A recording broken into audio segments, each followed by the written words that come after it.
E nós convidamos hoje a Jaqueline. A Jaqueline é professora adjunta da disciplina de pneumologia aqui da Unifesp. Nós somos colegas há muitos anos aqui na escola. Ela foi graduada na Unesp, em Botucatu, fez doutorado em pneumologia aqui na Escola Paulista de Medicina. Ela tem um índice, ela trabalha bastante com assistência, bastante com pesquisa. Ela enfrentou o Covid aqui no Hospital São Paulo, na terapia intensiva, atendeu bastante pacientes transplantados também. Ela tem um índice H de 13, ela tem uma pesquisa bastante relevante aqui na disciplina de pneumologia. E nós convidamos para que ela falasse sobre essa síndrome pós-Covid, que é o que ela está se concentrando agora. Primeiro, depois que estava terminando a primeira onda, agora ela voltou a retomar atividade muito intensa na área assistencial e começou a incomodar conceitualmente essa síndrome pós-Covid, quando nós começamos a observar alguns pacientes nossos que desenvolviam uma certa letargia, alteração de digestão, taquicardia, uma fadiga crônica, que está bem descrita num artigo da revista, como eu falei, mencionei a revista The Economist, de 1º de maio, diz que essa revista é uma revista que é uma publicação, um periódico, que sempre fala sobre os principais assuntos da semana, geopolítica, tudo que acontece no mundo, e ciência é uma parte importante também, que tem uma área só de ciência. E eles começam comparando com a gripe russa de 1890, quando morreu 1 milhão de pessoas. É uma doença bastante letal, poucas pessoas ficaram imunizadas, e aquelas que ficaram imunizadas tiveram, caracteristicamente, uma desordem de autonomia, uma letargia, como semelhante ao que vem acontecendo com o coronavírus, e eles até acham que essa doença era causada por um precursor do coronavírus. E também na revista aqui, eu vou falar tudo o que eu sei sobre isso, depois a Jaqueline completa, e na revista coloca uma série de dúvidas sobre qual a origem dessa situação, se é por causa de uma persistência da resposta imune, ou processo inflamatório, ou até persistência de algum fragmento viral em algum sistema, principalmente no sistema neurológico. Então, por isso que nós convidamos a Jaqueline, ela tem estudado isso, tem se dedicado a isso, e tem até uma proposta de acompanhamento desses pacientes aqui pelo Hospital São Paulo. Então, muito obrigado, Jaqueline, muito obrigado mesmo pela sua disposição de sempre, e também muito obrigado pela contribuição que você deu no atendimento dos pacientes transplantados de rim nosso, aqui do Hospital do Hospital do Rim, e assim permitiu com que o Hospital do Rim mantivesse o programa de transplante ativo e atendesse assim, pacientes de todo o Brasil, do interior do estado de São Paulo, em situações onde não pôde ser realizado o transplante. O transplante é realizado em hospitais de alta complexidade, que acabaram dedicando a sua atenção ao Covid, teve que parar o programa de transplante, e o Hospital do Rim, nós combinamos com a Secretaria Estadual de Saúde, ficar free de Covid, mas significa sempre que tem 5 ou 10 Covids, mesmo aqui no hospital, e mantivemos o programa de transplante, para não deixar perder essa conquista da comunidade brasileira, que é um programa de transplante bem efetivo, com uma doação bastante efetiva também, e nós conseguimos esse sucesso, graças também ao seu trabalho no Hospital São Paulo, a SPDN, o diretor, o José Roberto, que ajudaram bastante nesse programa nosso aqui. Bom, então, bom dia oficial a todos, mais uma vez eu agradeço o convite, é uma oportunidade de compartilhar essa nossa singela experiência, né, tudo em Covid é novo, tudo pode mudar daqui a um mês, então eu vou apresentar um pouco da nossa experiência e o que tem na literatura. Em relação ao trabalho da Pneumo, nós somos uma peça, o nosso chefe, o nosso maestro, como chama o Arnaldo, professor Ferraro, né, que é o grande maestro, né, de toda essa equipe que vem trabalhando já desde o ano passado. Então, você pode pôr o slide para mim? Então, em relação ao tema, né, síndrome pós-Covid, eu e Medina, a gente ficou, qual que é o melhor nome, né, será que é síndrome pós-Covid, sequela pós-Covid? Isso não está bem definido na literatura ainda, como o professor Chácara já levantou um questionamento, mas antes de falar da síndrome pós-Covid, vale a pena destacar, lembrar que é uma doença sistêmica, como a gente já falou no começo, né? O vírus RNA, ele ele se liga às células, né, pelo receptor da ECA, e esse receptor tem no organismo inteiro. Então, claro que o pulmão é o órgão-alvo, mas todo mundo já sabe que pode comprometer coração, músculo, fígado... Não, obrigado. Eu só pedi para desligar o microfone. Tem um ruído que está... Às vezes cai a apresentação por causa disso. Então, todos deixam o microfone desligado. E no pulmão, né, além do comprometimento do epitélio alveolar, da via aérea, a gente sabe muito bem a diferença nessa doença, talvez seja o componente trombótico, né, de hipercoagulabilidade que a gente observa na Covid-19. Então, hoje já é bem claro, né, que existe um comprometimento do endotélio, trombose e angiogênese. Então, aqui são trabalhos experimentais, é uma forma de mostrar angiogênese, mas em vermelho na COVID e em azul na H1N1. Então, essa talvez já seja uma primeira diferença em relação a outras doenças virais que a gente já viveu no passado, né?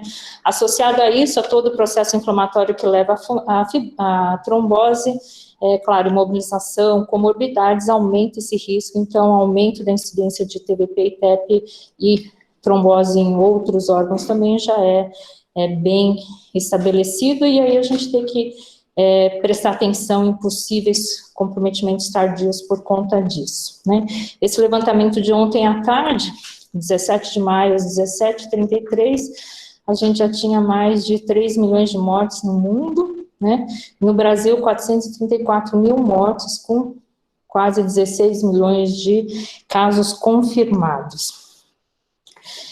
E para também entender o pós-Covid, acho que a gente tem que entender o que acontece na fase aguda, né? Esse é um grande levantamento brasileiro de mais de 250 mil pacientes hospitalizados, um registro nacional, né, de infecções virais. Então, o que chama atenção aqui é que é uma doença, de fato, que a mortalidade observada na fase inicial foi maior nos pacientes com mais idade, mas se a gente prestar atenção, 47% dos pacientes hospitalizados tinham menos de 60 anos de idade, né? Um certo predomínio entre os homens, idade média 60 anos.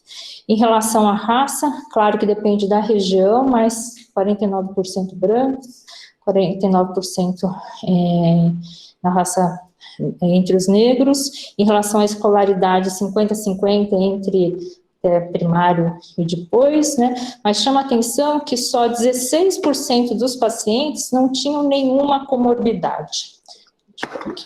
Só 16% não tinham nenhuma comorbidade, então, dos pacientes hospitalizados.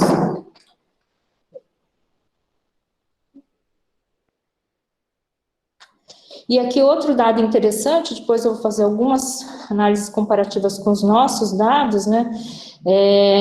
39% dos pacientes foram internados em UTI, né? E a mortalidade na UTI geral foi de 55%. A mortalidade alta, mais uma vez, muda muito de região, né?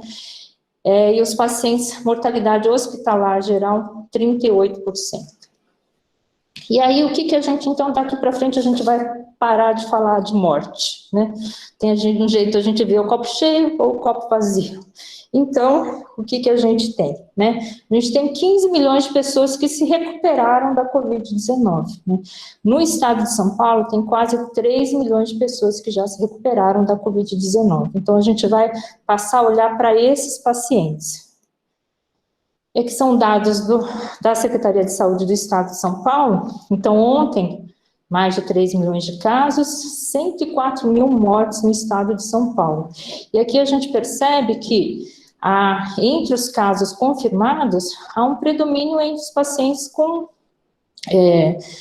menos de 60 anos de idade, mas a mortalidade, a pirâmide aqui é diferente, é maior entre os pacientes com mais de 60 anos de idade, como a gente sempre observou e comentou, né? E, sem dúvida, essa mortalidade está associada a maior número de comorbidades. Então, é um paciente que, por isso que não existe algoritmos para tratar COVID, né? Cada paciente é um paciente, a gente tem que olhar para as comorbidades e, assim, a gente consegue um resultado melhor.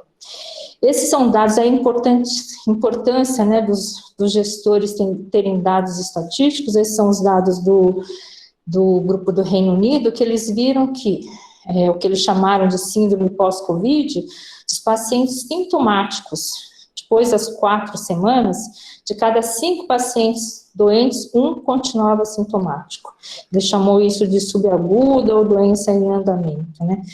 E aqueles com a cada 10 pacientes doentes, 1 paciente continuava sintomático depois de 3 meses. Então, aí chamou de COVID, pós-Covid ou Covid crônica. Então, tem toda essa discussão da terminologia e da definição desses casos, né?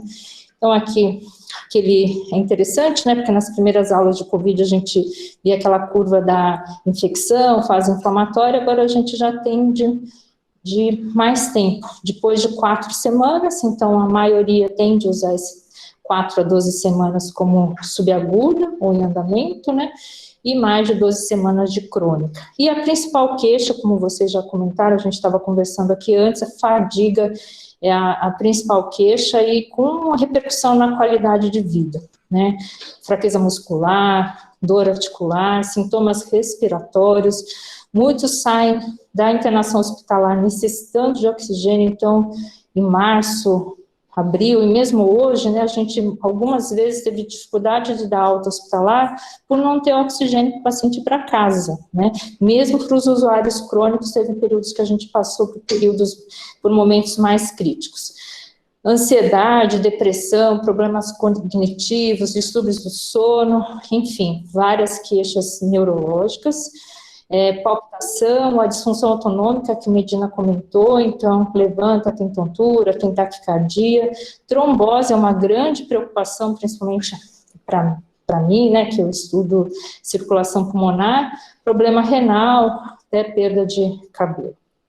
Então, o grupo da NIH fez um workshop recente em relação à pós-Covid, essa síndrome pós-Covid, mas levanta que a terminologia e a definição não estão bem claras ainda, a importância da gente conhecer essa entidade, né, incidência, prevalência, fenótipos, tem gente que não tem nada, tem gente que tem tudo, e um destaque, eu acho isso muito interessante, nós somos o país mais com dificuldades socioeconômicas, né, a gente acaba olhando muito pouco para as comunidades, então eles levantam a importância de estudar isso nas comunidades mais vulneráveis, né?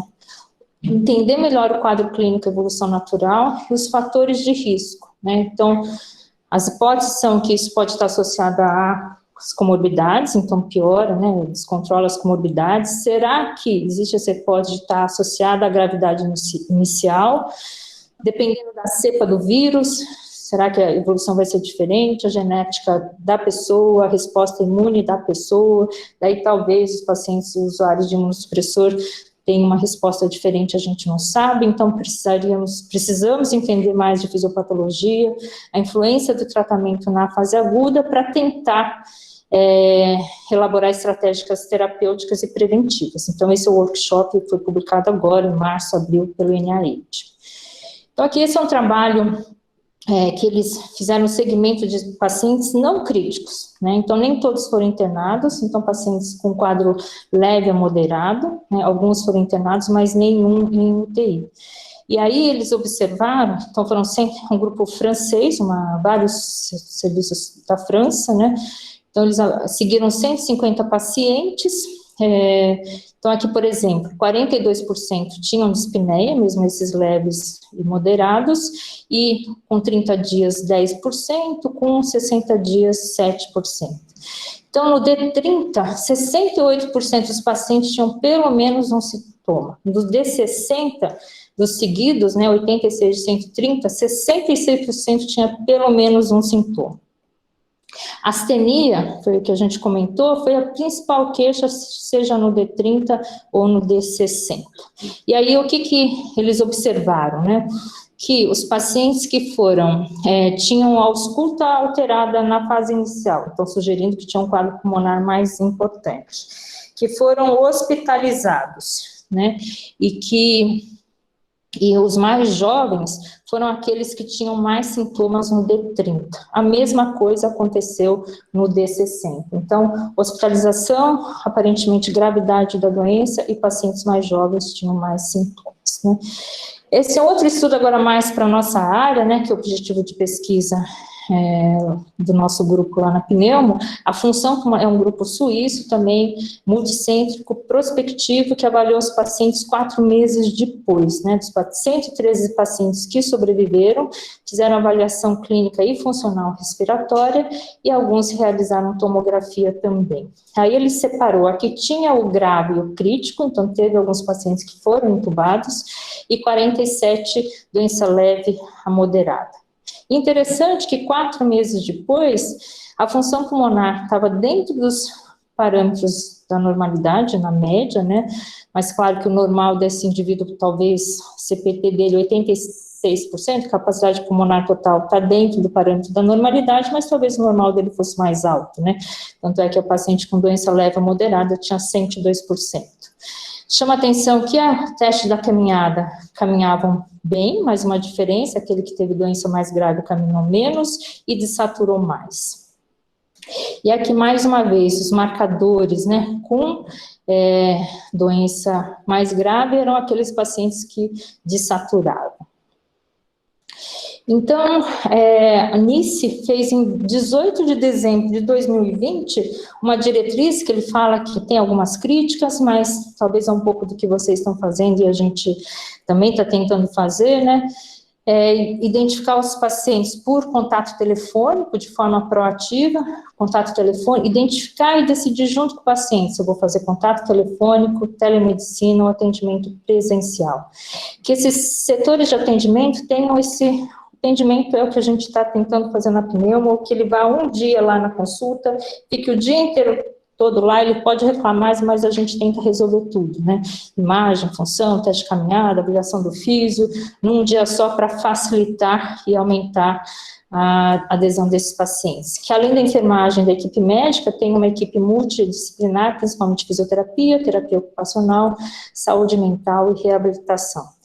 Um outro ponto que a diretriz de NICE destaca é a capacitação e treinamento das equipes, referência e contra-referência, né? Isso é fundamental, respondendo à pergunta da Janine. E aí, eles publicaram isso 18 de dezembro. A gente, né, eu, Paula Abrão, professor Ferraro, Marcelo Santos, fomos na Secretaria da Saúde, no final de novembro, começo de dezembro, elaboramos um projeto, segmento dos pacientes com internação hospitalar por Covid-19 no estado de São Paulo. Esse era um rascunho, foi um rascunho que a gente foi discutindo no dia lá com o secretário executivo, Eduardo. Então, um planejamento de fazer um inquérito de sintomas e situação laboral após a alta hospitalar, se a gente ia fazer via um call center ou não, o custo seria muito alto, treinamento difícil, então a gente iria treinar os alunos, implementar um protocolo para as redes de saúde básica, né, e fazer referência contra referência, cursos de capacitação e teleconsultoria. Então, um projeto muito legal que infelizmente teve a segunda onda, aí parou em alguma mesa lá na Secretaria da Saúde. Aqui são os dados do Hospital São Paulo, do nosso hospital, então desde o começo, né, desde março, mais de quase 23 mil atendimentos por síndrome respiratória aguda, suspeita de Covid na UIR e depois na UPA. Desses pacientes, já quase 1.800 internações desde março, né. E esses pacientes, então, o que os nossos pacientes passaram, né, aquele que está vindo para a gente no ambulatório? Então, aqueles em terapia intensiva realmente são pacientes muito críticos, né, a maioria em ventilação mecânica, precisa fazer prona, aqui, sedestação, trabalho muito legal da fisioterapia, para ele já fazer reabilitação na UTI. E o tempo de internação dos nossos pacientes, né? Tempo médio dos pacientes que tiveram alta, 14 dias. Mas o paciente maior número, 160 dias, 165 dias no hospital e teve alta hospitalar, né? 19, quase 20 dias em média dos pacientes que faleceram, mas já teve paciente por mais de 3 meses e acabou falecendo. Então, eu tenho certeza que o perfil do nosso paciente no Hospital São Paulo é muito grave, né?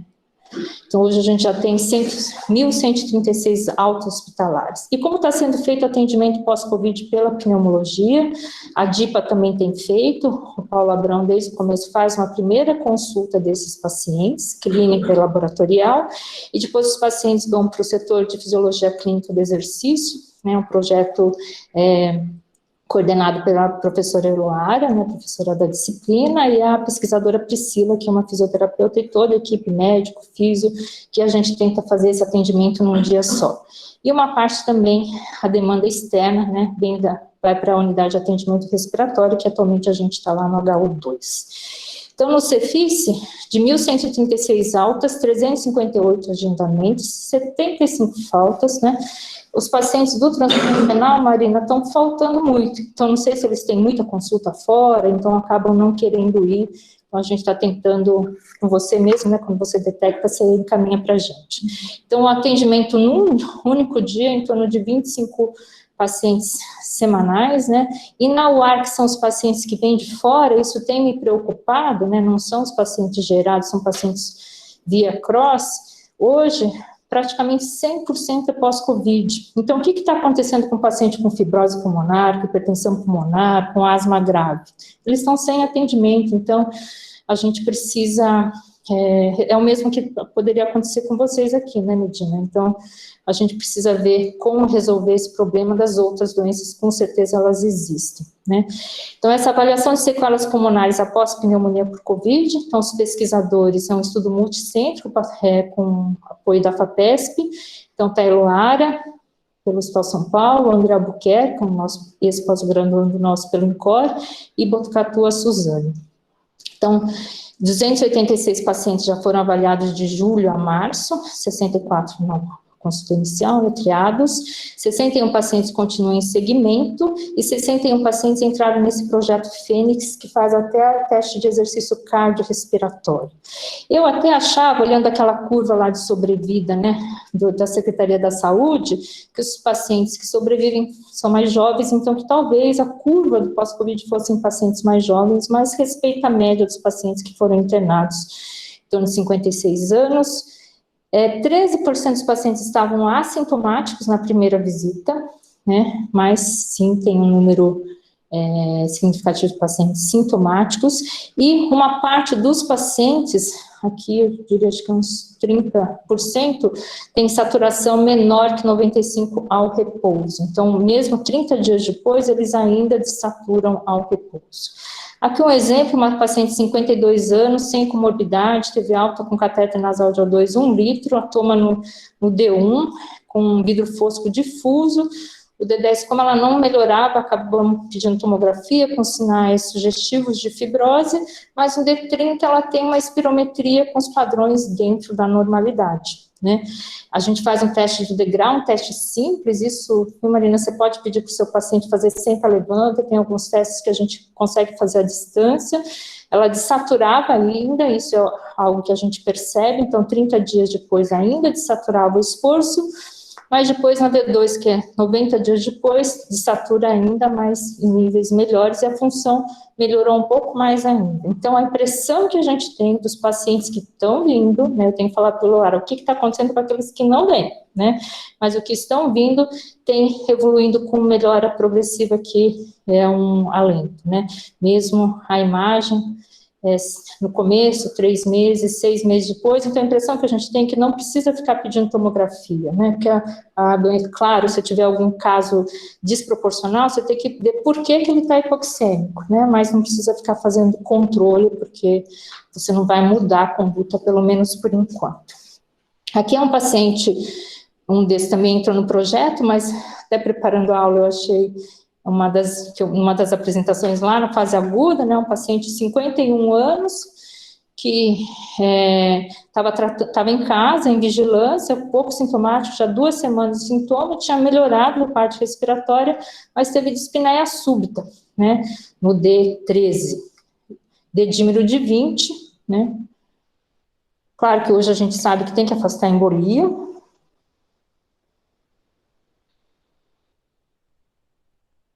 Aqui o trombo cavaleiro, né?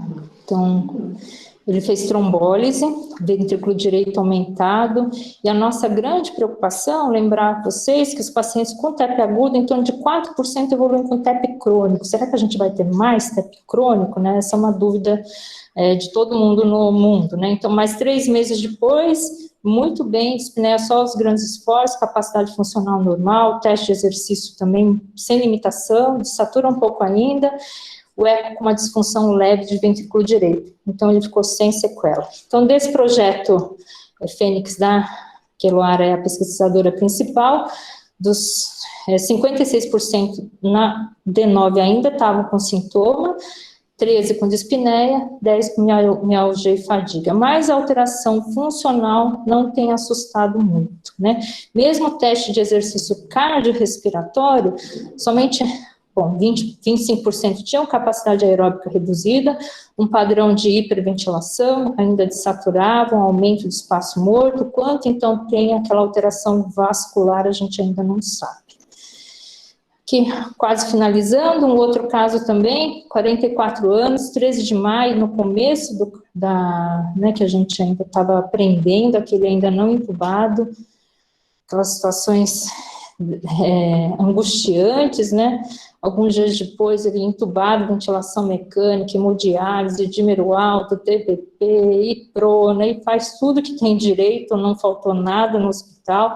Ele tendo alta hospitalar, 90 dias depois, ele agora teve alta 1 ano depois, né? Ele até está com a mesma camiseta, mas vocês podem ver que ele engordou um pouquinho, então realmente isso é verdade, 90 e aqui 1 ano depois da alta. Então, a síndrome pós-Covid, a gente está muita história para contar, né? Então, dos projetos pós-Covid, lá na disciplina, né, o que a gente tem um projeto da Fabiana, que a Mariana está ajudando a gente, avaliação tomográfica e funcional pulmonar da Covid-19 na fase aguda e tardia em pacientes transplantados renais, que na época a gente tinha hipótese que talvez a repercussão pulmonar fosse menor, porque faz uso de imunossupressor, mas provavelmente não é isso que a gente vai mostrar. Reabilitação domiciliar, né, isso é uma realidade no mundo inteiro, treinamento muscular e respiratório, e agora os alunos do voluntariado vão fazer avaliar a persistência dos sintomas nos mais de 1.000 pacientes que tiveram alta hospitalar.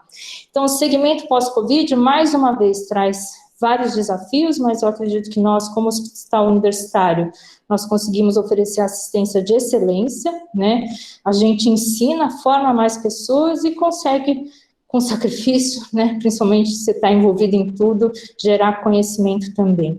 É um desafio de saúde pública, eu acho, mas por outro lado, eu não chamo oportunidade, porque eu acho que nada é bom nessa pandemia, mas é um papel nosso como médicos, né, que é uma forma da gente até manejar melhor as comunidades, trabalhar as comorbidades, trabalhar com a medicina de família, né, atenção básica, orientar e conseguir melhorar isso. Certamente, o diagnóstico de outras doenças é o maior rastreamento mundial, né, de neoplasia de pulmão. Nunca se fez tanta tomografia de tórax no mundo inteiro. Então, mas a gente tem que olhar procurando isso, né, e seguir caso tenha alguma lesão suspeita. E se eu tivesse percebido antes, acho que é a maior oportunidade de a gente abordar a cessação de tabagismo também. Todo paciente que foi internado, se você ficar lá 3 minutos com ele, talvez a gente conseguisse diminuir mais a taxa de tabagismo aqui no Brasil. E, sem dúvida, a pandemia despertou, né, ficou descarado a desigualdade no mundo e no nosso país. Então, aqui esse conceito de equidade, né, um acesso pode ter para todo mundo, mas dependendo, na prática ele é diferente, então a gente tem que realmente lutar por equidade. Então aqui para terminar, não dá para falar de Covid sem ter um pouco de emoção. Eu lembro de umas falas do Medina no começo, que você comentou que atuar em Covid, não consigo não me emocionar, a gente exercia a nossa profissão na plenitude, né? Então, as duras custas, mas realmente é isso que a gente faz em todas as outras situações, mas aqui mais intenso, então toda a equipe multidisciplinar, como a gente se manteve esse tempo, se motivando uns aos outros com as visitas das celebridades, que eu brincava, né, uma forma da gente, a gente gosta disso, né, discutir, aprender e ensinar.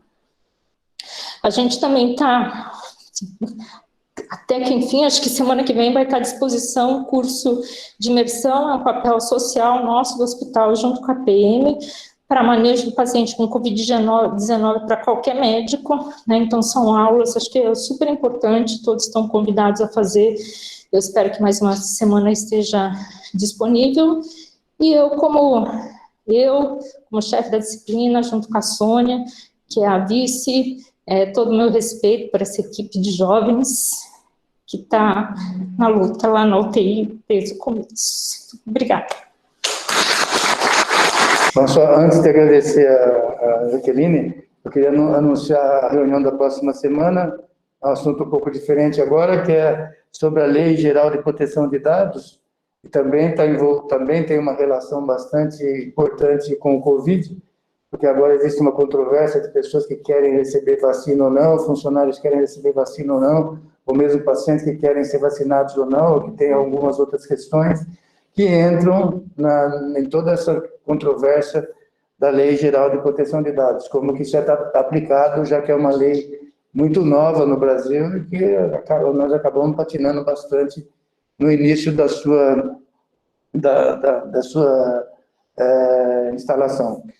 Então, eu queria mais uma vez agradecer a Jaqueline, vou passar a última palavra para você, mas nós conversamos bastante que numa situação dessa de pandemia, nós tivemos a oportunidade, não dá para chamar isso de oportunidade, porque é ruim tudo isso, mas de qualquer forma nós tivemos essa oportunidade de exercer assim, a nossa vocação na plenitude, em situações que normalmente trazem emoção praticamente todo dia, porque nós enfrentamos situações que são situações inesperadas, o número de pacientes muito grande, sobrecarga de todo o sistema, dificuldade para atuar tudo, e um número muito grande de pessoas que precisam de atendimento intensivo, um desfecho muitas vezes ruim, e que você convive com aquilo no dia a dia, que traz essa emoção, e muitas vezes essa emoção acaba se tornando um burnout para muita gente.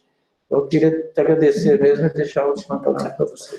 Bom, eu agradeço a todos, eu agradeço, acho que eu tenho aqui mais cumprimentar toda a equipe, né? Realmente não são heróis, não somos heróis, né? Está todo mundo muito cansado e a gente precisa de recursos para trabalhar. Trabalhar sem recurso não dá, né? A gente trabalhou 1 ano e meio, não faltou nada, acho que eu nunca tive tanto orgulho de ser médica do Hospital São Paulo, continuo tendo, mas a gente tem que ter recursos para trabalhar e eu acho que a gente tem que olhar o profissional como pessoas mesmo, né? Eu acho que é mais difícil a gente ser chefe, né, Medina? Se eu estivesse lá todo dia, 24, pudesse resolver, não vou conseguir resolver, não tenho capacidade para isso. A gente depende da equipe, mas a gente tem que dar condições para a equipe trabalhar, para poder exercer, né, poder salvar vidas, né? A gente não pode fazer mal para o doente. Então, e o que eu também falo, acho que isso é importante para todos nós, principalmente para os jovens, a gente não pode achar normal, né, um doente morrer de câncer por conta da Covid, porque demorou para fazer o diagnóstico, operar, ou um doente não ter creatinina, não ter ureia, a gente não pode se acostumar, né, a gente realmente tem que brigar, tem que chorar, tem que tentar resolver, mas também só reclamar não resolve, isso que eu falo também para o pessoal, a gente tem que tentar achar soluções juntos com o hospital, então o Newton também tem paciência, mas a gente tem tentado conseguir o melhor, né, Newton? O Newton ontem me falou que eu tinha que ter coragem. Eu falei para ele que coragem não falta. Eu preciso de coragem, preciso de morfina, preciso de dormonide, coragem não me falta, né? Então, eu acho que a gente está junto para deixar a nossa instituição no patamar que ela merece. Então, obrigada. Muito obrigado a todos.